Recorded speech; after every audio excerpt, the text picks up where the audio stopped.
Good morning, सभी का स्वागत है सीएल कैरियर एकेडमी में। मैं मणिभूषण मिश्रा।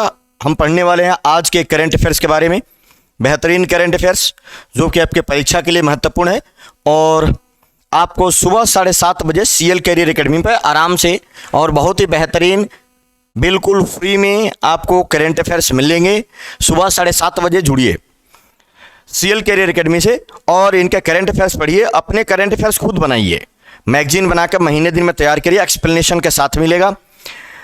तो चलिए हम आज के करंट अफेयर्स की शुरुआत करेंगे और सुबह 7:30 बजे हमारे साथ जुड़ना बिल्कुल ना भूलें। आप जुड़िए, इसके साथ स्टैटिक जीके भी मिलेगा आपको। देश दिन प्रतिदिन पिछली घटनाओं में नेशनल इंटरनेशनल जो भी घटनाएं हैं उस पर बनाए गए आपके परीक्षा के दृष्टिकोण से महत्वपूर्ण प्रश्न, आपके जो भी एग्जाम होंगे पूरे प्रश्न इसी में से आएंगे, इसकी पूरी गारंटी है, इन्हीं में से आएंगे। अभी सीईटी के एग्जाम हुआ है, एक भी क्वेश्चन जो है इस सीएल कैरियर एकेडमी के जो प्लेटफॉर्म पर डेली करंट अफेयर्स पढ़ाए जाते हैं, जो मैराथन पढ़ाए जाते हैं, एक भी बाहर नहीं गया है ना। आप पेपर देख सकते हैं, हमारे वीडियो देख सकते हैं, आराम से मिलेगा। चलिए हम आज के सेशन का पहला प्रश्न देखते हैं। हमारा पहला प्रश्न है, विश्व मसाला कांग्रेस का 14वां संस्करण G20 बैठक के दौरान 16 से 18 फरवरी 2023 को आयोजित किया जाएगा।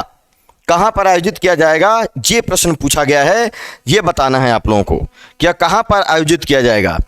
तो इसका आयोजन जो होगा बहुत ही महत्वपूर्ण है, that is very very most important. इसका किया जाएगा वर्ल्ड स्पाइसेज कांग्रेस, इसका आयोजन किया जाएगा मुंबई इसका सही जवाब होगा। सही जवाब है मुंबई में, है ना।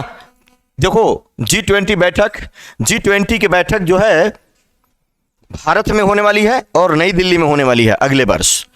तो 16 से 18 फरवरी 2023 के बीच विश्व मसाला कांग्रेस का 14वां संस्करण, है ना, मुंबई में आयोजित किया जाएगा। That is a very very most important है, बहुत ही महत्वपूर्ण, आप याद रखेंगे, वेरी वेरी इंपॉर्टेंट, परीक्षा में आने वाला प्रश्न है, आप याद रखेंगे मुंबई में। अब हम देखते हैं इसके बारे में, इसका एक्सप्लेनेशन क्या है। इसका थीम देख लेते हैं। 2023 की थीम क्या है? थीम बहुत ज्यादा पूछी जाती है। थीम, हम थीम के बारे में बात करते हैं। इसकी थीम या इसको बोलते हैं विषय वस्तु, विषय लिख लीजिए या इसको कहते हैं थीम। इसकी थीम क्या है? थीम देखेंगे। थीम है विजन 2030। आप सभी लोग याद कर लीजिएगा, विजन 2030 स्पाइसेज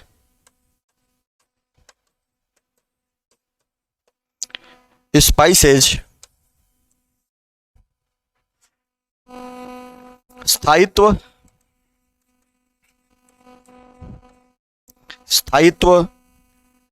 उत्पादकता,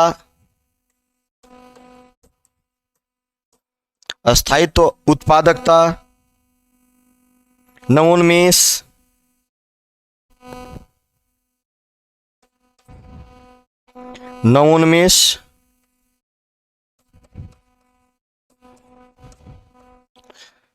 उत्पादकता, नवोन्मेष।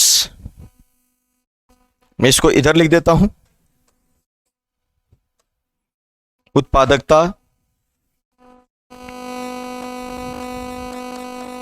नवोन्मेष,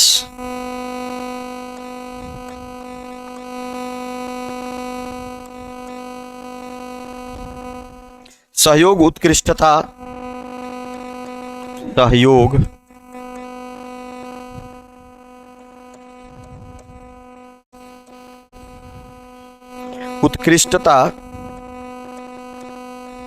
उत्कृष्टता एवं सुरक्षा,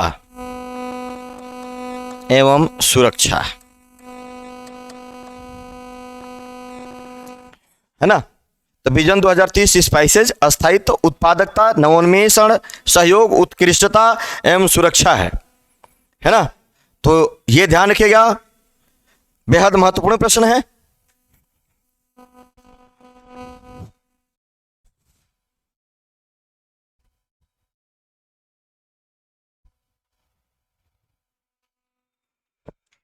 है ना। तो यह विश्व मसाला कांग्रेस है ना, बेहद महत्वपूर्ण प्रश्न है, याद रखिएगा। इस कार्यक्रम में 50 से अधिक देशों के 1000 से अधिक प्रतिनिधि भाग लेंगे। इस कार्यक्रम में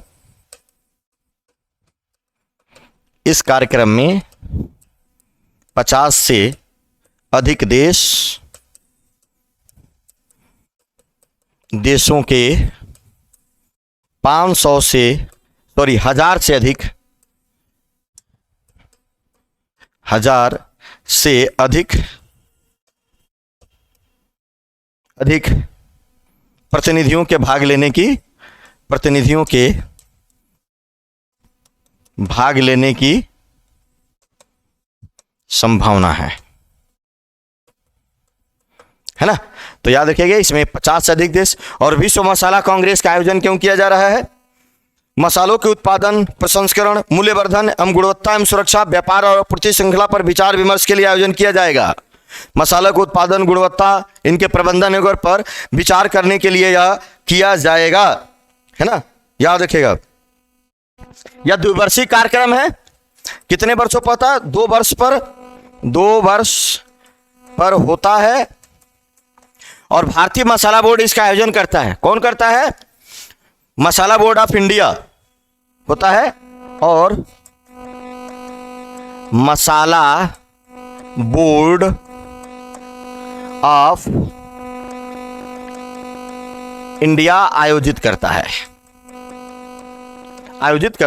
तो ये भी याद रखिएगा, बेहद महत्वपूर्ण प्रश्न है। ये सभी बातों को आपको याद रखना है, वेरी वेरी मोस्ट इंपॉर्टेंट है ना। चलिए अगला प्रश्न देखिए। हाल ही में मालाबार गोल्ड्स ने आर्थिक व्यापारी भागीदारी समझौता, मालाबार गोल्ड्स ने व्यापक आर्थिक भागीदारी समझौता के तहत किस देश से 25 किलोग्राम सोने का आयात करेगा? कितने किलोग्राम सोना? 25 किलोग्राम सोने का आयात करेगा। किस देश से? कौन करेगा? मालाबार गोल्ड्स। मालाबार गोल्ड्स किस देश से करेगा? इसका उत्तर हो जाएगा यूएई। इसका क्या उत्तर होगा? यूएई इसका बिल्कुल सही जवाब होगा। यूएई मतलब संयुक्त अरब अमीरात। संयुक्त अरब अमीरात जिसकी राजधानी है, यूएई है, सॉरी अबू धाबी है। राजधानी जो है अबू धाबी है ना, याद रखेंगे। तो ये महत्वपूर्ण एक प्रश्न है। यूएई के से ना 25 किलोग्राम मालाबार गोल्ड्स सोना खरीदेगा, मंगा रहा है 25 किलोग्राम। हाल ही में चुनाव आयोग ने कहां पर 2 दिवसीय अंतर्राष्ट्रीय सम्मेलन, चुनाव आयोग है ना, ये बात याद रखिएगा। चुनाव आयोग कहां पर 2 दिवसीय अंतर्राष्ट्रीय चुनाव प्रबंधन सम्मेलन की मेजबानी करेगा? कहां पर होगा ये? तो ये इसका उत्तर हो जाएगा नई दिल्ली। बिल्कुल इसका सही जवाब है न्यू दिल्ली। इसका उत्तर हो जाएगा सी, नई दिल्ली में चुनाव आयोग के द्वारा 2 दिवसीय अंतर्राष्ट्रीय सम्मेलन का आयोजन किया जाएगा। ये इसके लिए ये याद रखिएगा, बेहद महत्वपूर्ण प्रश्न है।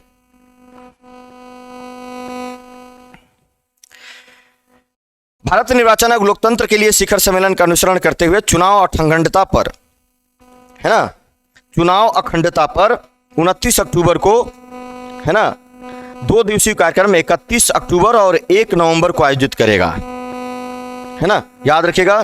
चुनाव प्रबंधन निकायों की भूमिका, रखरखाव क्षमता विषय पर, है ना, निर्वाचन आयोग करेगा चुनाव प्रबंधन निकायों की भूमिका। 31 अक्टूबर और 1 नवंबर को चुनाव प्रबंधन है ना, इसके लिए आयोजित किया जाएगा चुनाव प्रबंधन निकायों की भूमिका,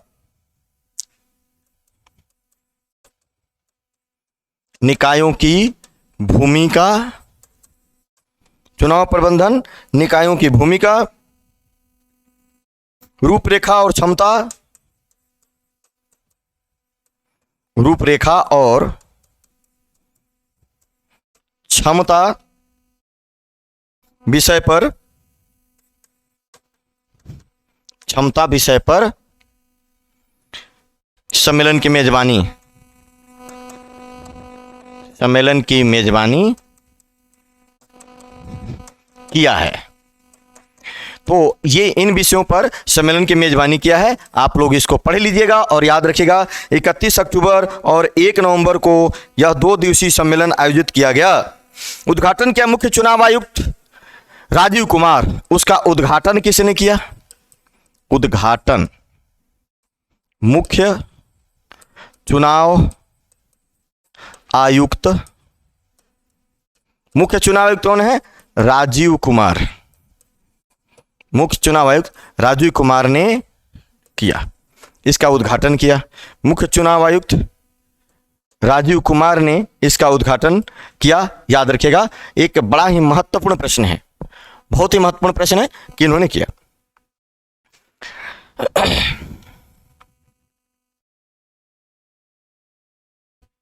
समापन की अध्यक्षता, समापन की अध्यक्षता कौन करेगा? उद्घाटन भारत के मुख्य चुनाव आयुक्त राजीव कुमार, समापन सत्र की अध्यक्षता अनूप चंद्र पांडे करेंगे। समापन सत्र की अध्यक्षता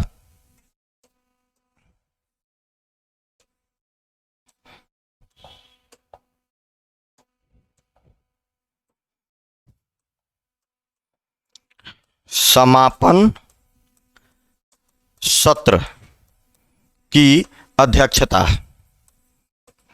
समापन सत्र की अध्यक्षता कौन करेगा? अनूप चंद्र पांडे। अनूप चंद्र पांडे जो चुनाव आयुक्त था, उन्होंने समापन सत्र की अध्यक्षता की, अनूप चंद्र पांडे ने। तो इस तरीके से इसमें जो है बहुत सारे देश, Armenia, Mauritius, Nepal, Cabo Verde, Australia, Chile, Micronesia, Greece, Philippines, Sao Tome, Principe, संयुक्त राज्य अमेरिका और 3 अंतर्राष्ट्रीय संगठनों IFAS इंटरनेशनल, आइडिया और UNDP इंडिया सहित 11 देशों के 11 EMB लगभग 50 प्रतिभागियों के सम्मेलन भाग लिया है। नई दिल्ली में उनके मिशनों द्वारा कई और देशों का प्रतिनिधित्व भी किया जा रहा है। तो इस तरीके से अनूप चंद्र पांडे ने इसका समापन समारोह किया। विश्व भर में चुनावों के संचालन संबंधी है ना जो है इन पर बात किया। इंटरनेशनल आइडिया, UNDP और इंटरनेशनल आइडिया को भी आमंत्रित किया था। तो यह नई दिल्ली में हुआ है। बेहतर चुनाव प्रबंधन, उद्घाटन मुख्य चुनाव आयुक्त ने किया, समापन सत्र की अध्यक्षता अनूप चंद्र पांडे ने किया। तो ये महत्वपूर्ण बात है, आप इसको याद रखिएगा। हाल ही में नासा ने ड्रैगन फ्लाई प्रोजेक्ट को किस ग्रह पर खोज के लिए, नासा ने ड्रैगन फ्लाई प्रोजेक्ट को किस ग्रह पर खोज के लिए लॉन्च किया है? तो ड्रैगन फ्लाई को लॉन्च किया है,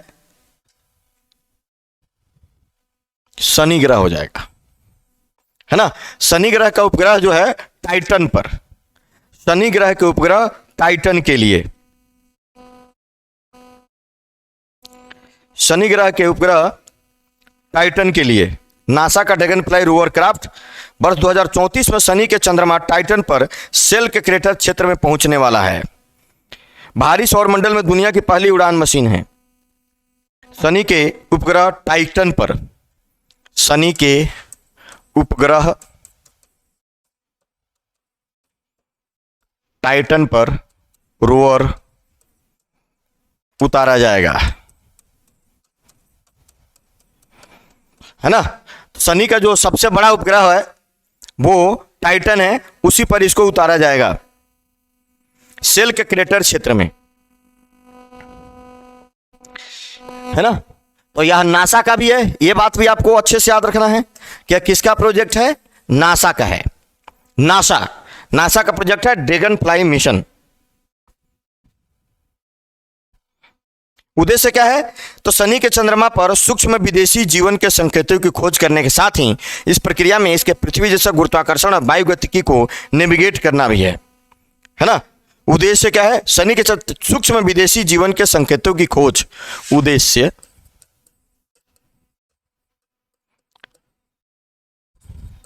सूक्ष्म जीवन की खोज करना, है ना, याद रखेंगे, सूक्ष्म जीवन की खोज करना इसके उद्देश्यों में है। गुरुत्वाकर्षण और वायु गतिकी को भी नेविगेट करना है।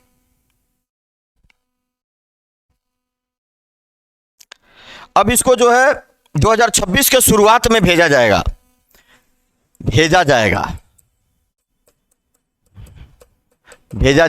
कब? 2026 की शुरुआत में। तो एक बात ये हो जाएगी, पहुंचेगा टाइटन पर कब पहुंचेगा? पहुंचेगा 2034 में। तो 2034 में पहुंचेगा, है ना, पहुंचेगा 2034 में, ये बात याद रखिएगा।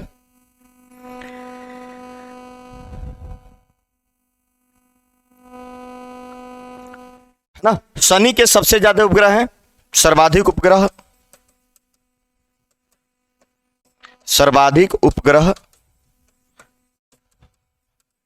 शनि के हैं। कितने हैं? तो शनि के हैं 82, है ना। बृहस्पति, सौरमंडल का सबसे बड़ा ग्रह बृहस्पति के 79 उपग्रह हैं, है ना। सौरमंडल का सबसे बड़ा ग्रह 79। तो ड्रैगन फ्लाई मिशन नासा का शनि ग्रह के उपग्रह टाइटन पर रोवर उतारा जाएगा, इसीलिए ड्रैगन फ्लाई मिशन लॉन्च किया गया है।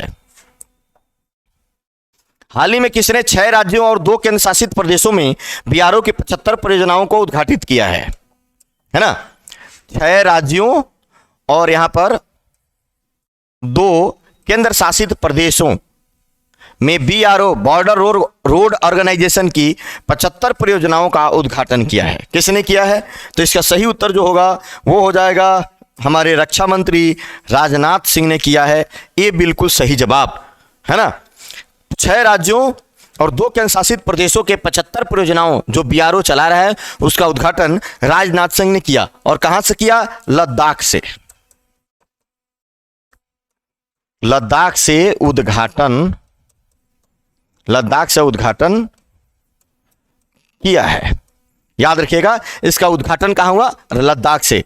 और राजनाथ सिंह रक्षा मंत्री हैं राजनाथ सिंह। ध्यान रखेंगे, राजनाथ सिंह जो हैं वो रक्षा मंत्री हैं। That is a very very most important. इसमें 45 पुल, 27 सड़कें, क्या क्या बनाए जाएंगे? 45 पुल, 27 सड़कें, 45 पुल, 27 सड़कें, 2 हेलीपैड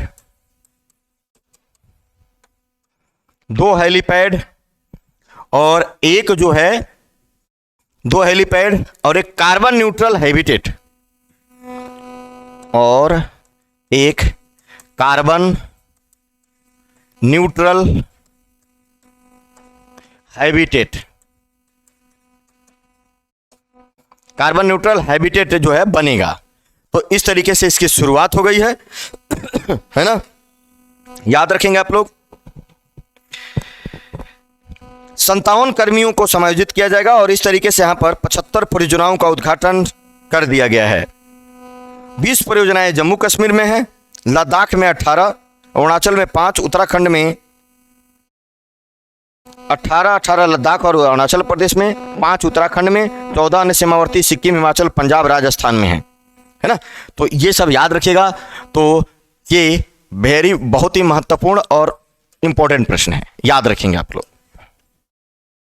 किस देश के राष्ट्रपति ने देश में बनी पहली घरेलू कार को पेश किया है?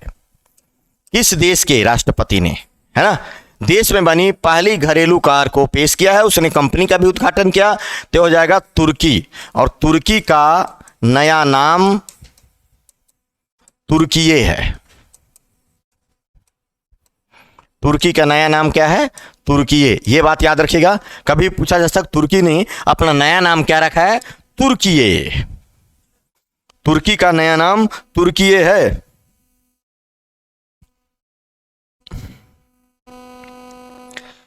देश में बनी पहली घरेलू कार को पेश कर दिया। तुर्की के राष्ट्रपति कौन है? तो तुर्की के जो राष्ट्रपति हैं रेसेप तैयप एर्दोगन, तुर्की के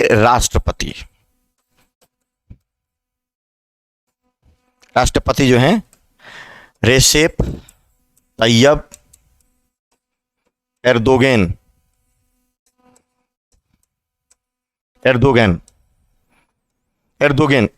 इनके राष्ट्रपति है तुर्की के। तो ये बात याद रखिएगा, बेहद महत्वपूर्ण है। तुर्की है ना, तो देश में बनी पहली घरेलू कार को पेश कर दिया तुर्की ने, जिसका जो नाम है तुर्कीये है।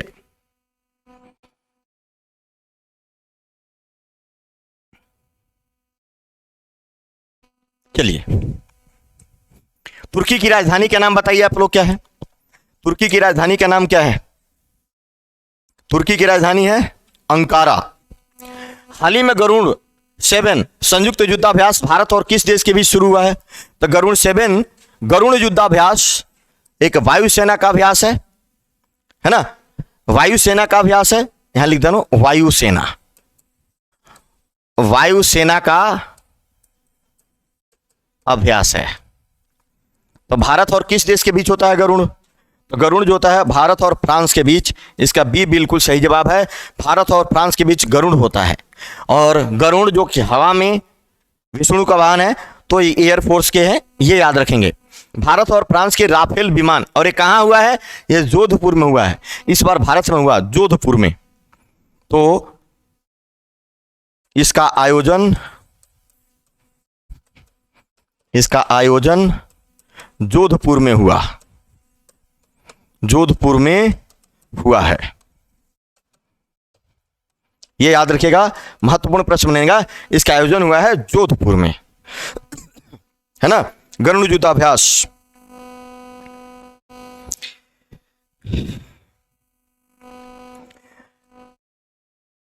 जोधपुर के वायुसेना स्टेशन पर गरुड़ 7 का युद्धाभ्यास होगा, 12 नवंबर तक होगा। इसकी 12 नवंबर तक होगा।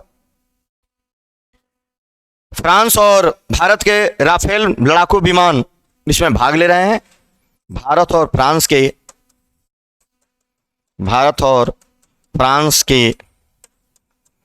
राफेल लड़ाकू विमान भाग ले रहे हैं। लड़ाकू विमान, भारत और फ्रांस के राफेल लड़ाकू विमान भाग ले रहे हैं, याद रखिएगा, महत्वपूर्ण होगा। एक 330 मल्टी रोल टैंकर ट्रांसपोर्ट विमान और 220 कर्मियों की एक टुकड़ी के साथ भाग ले रहे हैं। इंडियन एयरफोर्स के राफेल, तेजस, जगुआर विमान के साथ लाइट कॉम्बैट हेलीकॉप्टर शामिल होंगे। इंडियन एयरफोर्स के राफेल, तेजस, जगुआर विमान, इंडियन वायुसेना के राफेल, तेजस, जगुआर जो विमान है ये भी शामिल होंगे। जगुआर विमान के साथ लाइट कॉम्बैट हेलीकॉप्टर शामिल होंगे। जगुआर विमान के साथ लाइट कॉम्बैट हेलीकॉप्टर शामिल होंगे। तो ये याद रखिएगा, शामिल होंगे इस एयरफोर्स में जो जोधपुर के वायुसेना स्टेशन पर हो रहा है। ये एक साल गैप करके, है ना, ये एक बार भारत में होता है और एक बार भारत में होता है और एक बार जो है ये फ्रांस में होता है। सुखोई विमान भी इसमें फाइटर जेट, है ना, LCH युद्धाभ्यास में उतारा गया है। सुखोई भी उतारा गया है, सुखोई भी उतारा गया है, ये भी याद रखेंगे आप लोग।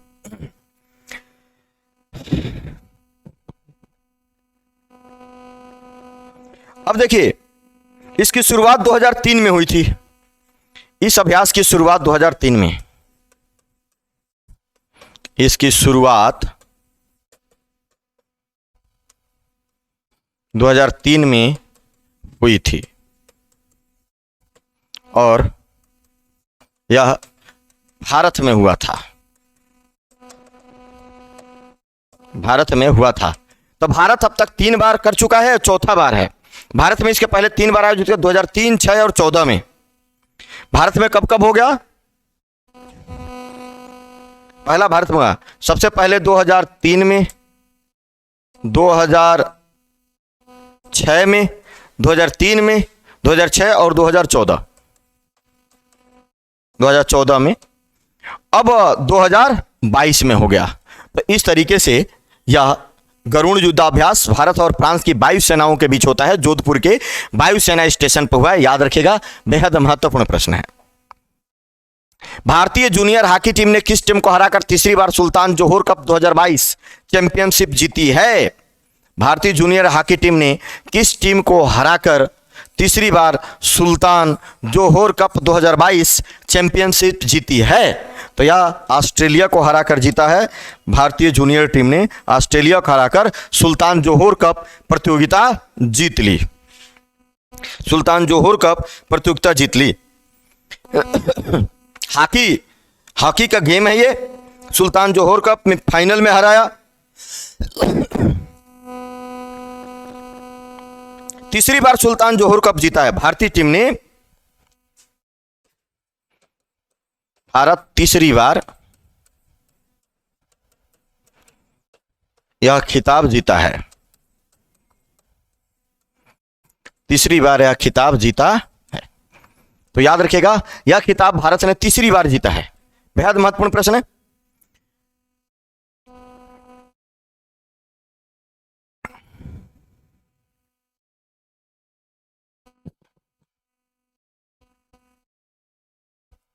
भारत इस टूर्नामेंट 2013 और 2014 में खिताब जीता था। 2013 और 2014 में भी यह खिताब जीता था। 2013 और 2014 में भी यह खिताब भारत ने जीता था। 2012, 15, 18 और 19 में दूसरे स्थान पर रहा था। कोविड-19 के कारण 2020 और 21 में टूर्नामेंट नहीं हुआ। कोविड-19 के कारण 2020 कोविड-19 के कारण 2020 और 21 में 2020 और 2021 में खेल नहीं हुआ। तो ये बात भी याद रखिएगा, कोविड के कारण, कोविड-19 के कारण 2020-21 में नहीं हुआ, अब 22 में हुआ है। तो भारतीय जूनियर टीम ने ऑस्ट्रेलिया को हराकर यह टूर्नामेंट जीत लिया है। चलिए, निम्न में से किसने वर्ष 2035 तक पेट्रोल डीजल की कारों पर रोक लगाने का निर्णय लिया? 2035 तक किसने? देखिए, कब तक? 2035 तक पेट्रोल और डीजल की कारों पर रोक लगाने का निर्णय लिया है। तो इसका सही जवाब होगा यूरोपियन संघ। यूरोपियन यूनियन ने रोक लगाने का निर्णय लिया है। ये याद रखेंगे, रोक लगाने का निर्णय लिया है कि 2035 तक पर्यावरण और ग्लोबल वार्मिंग को ध्यान में रखते हुए ऐसा निर्णय लिया गया है कि 2035 तक क्या किया जाएगा? पेट्रोल और डीजल के कारों पर पूरे तरीके से प्रतिबंध लगा दिए जाएंगे 2035 तक। 100% की कटौती को ध्यान में रखा गया है यूरोपीय संघ के द्वारा। यह बात याद रखिएगा, महत्वपूर्ण प्रश्न होगा, यूरोपियन यूनियन के द्वारा।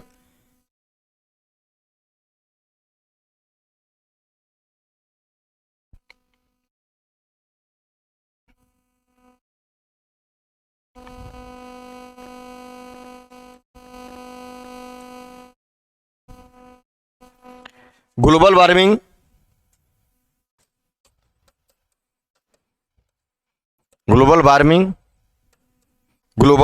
वार्मिंग को ध्यान में रखते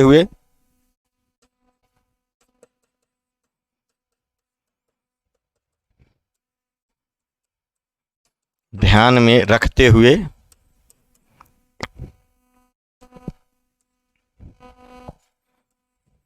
को ध्यान में रखते हुए यह कदम उठाया गया है।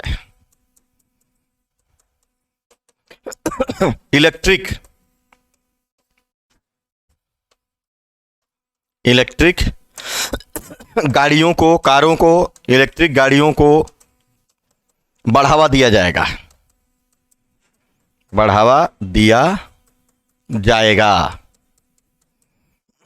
तो इसलिए ग्लोबल वार्मिंग को ध्यान में रखते हुए यह निर्णय लिया गया है। 100% कटौती का निर्णय लिया गया है यूरोपीय यूनियन ने।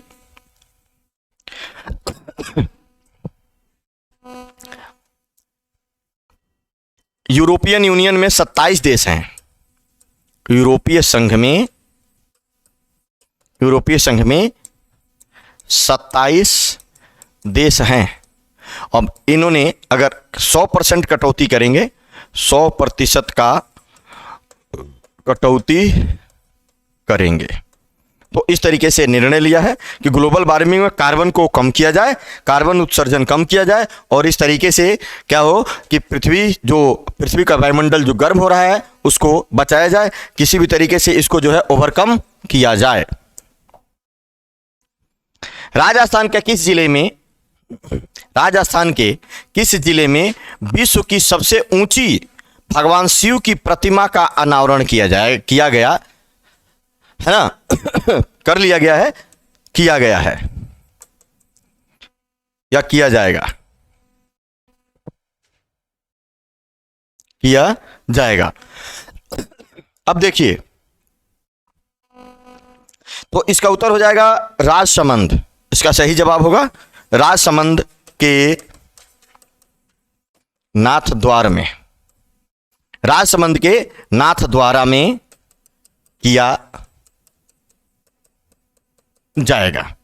अब ऊंचाई कितनी है? ऊंचाई 369 फीट है। ऊंचाई 369 फीट है, ये याद रखिएगा, है ना? उद्घाटन किसने किया? उद्घाटन किया मोरारी बापू ने।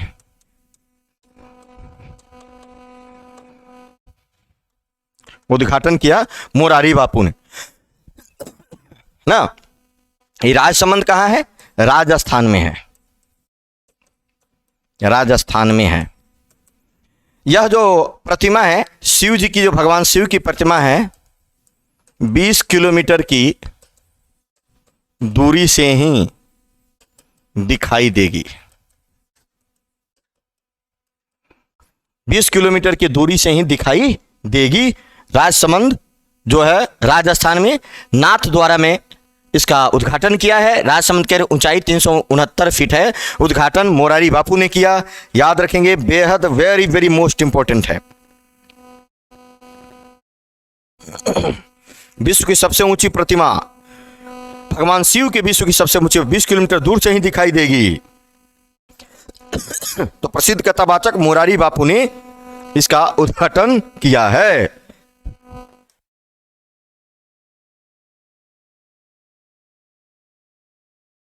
प्रतिमा को बनने में 10 साल लगे। प्रतिमा बनने में 10 साल लगा है। बनने में 10 साल लगा।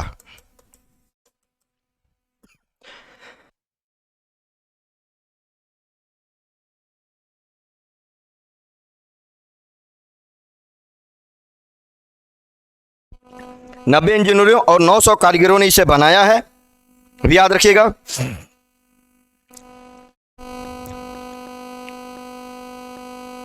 उद्घाटन 29 अक्टूबर को हुआ और 9 नवंबर तक चलेगा।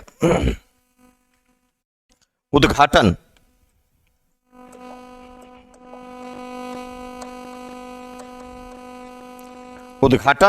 इसका उद्घाटन जो हुआ, उद्घाटन 29 अक्टूबर को, 29 अक्टूबर को,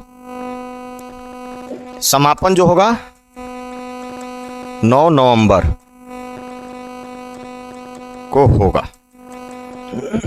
तो उद्घाटन कर दिया गया, 9 नवंबर को इसका समापन होगा, ये भी याद रखेंगे।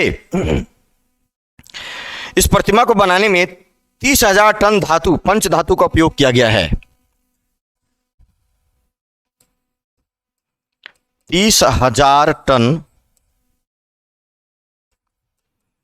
पंच धातु का उपयोग किया गया है। ये खास तौर पे आप याद रखेंगे, ये बात खास तौर पे 30,000 टन पंच धातु का उपयोग किया गया है। 30,000 टन पंच धातु का उपयोग किया गया है।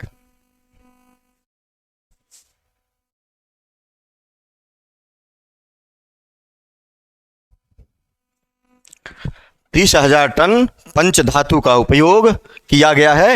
ये एक महत्वपूर्ण बात होगा।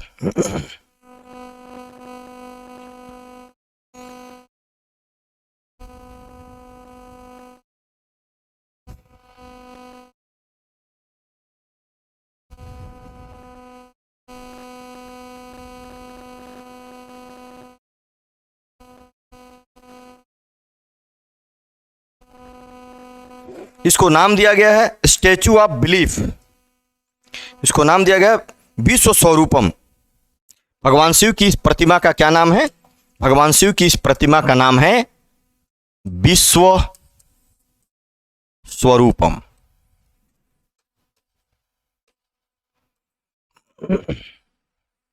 विश्व स्वरूपम इस प्रतिमा का नाम रखा गया है। याद रखिएगा, दुनिया की सबसे ऊंची शिव प्रतिमा विश्व स्वरूपम, वर्ल्ड टॉलेस्ट शिव स्टैचू विश्व स्वरूपम। तो चलिए ये याद रखिएगा, महत्वपूर्ण प्रश्न है, परीक्षा में आने वाला प्रश्न है। सभी लोगों का बहुत बहुत धन्यवाद हमारे साथ जुड़ने रहने के लिए। चलिए, जय हिंद, जय भारत।